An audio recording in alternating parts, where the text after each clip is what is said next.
So, di ba mga kagengeng, nandito tayo sa Donkey. Meron nga rin pala mga Asian foods dito, like this. So, ayan, yung langka. Tingnan nyo naman kung magkano yung langka. 1,000 yen. So, kung sa Philippines, siguro mga 400 guray siya, mga ganun. Sa baba ng palitan ng yan ngayon. Diba? Tapos may saging din. Ito. Magkano saging? 430 yen. So, ganito lang siya. Diba? Actually, sa Pilipinas din naman, diba? Mahal na rin to. Itong banana. So, ayun. Tapos, yung bangus, ayun, andun din siya.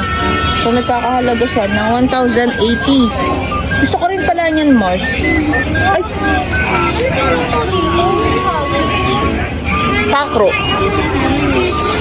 So, ayan, pakita ko sa inyo kung ano yung mga ano dito. Yung mga bilihin na mga, ay, ito. Kung gusto mo ng puso at sinaktan ka ng jowa mo, bumili ka lang, pwede mong bilhin yung puso. How much is the puso?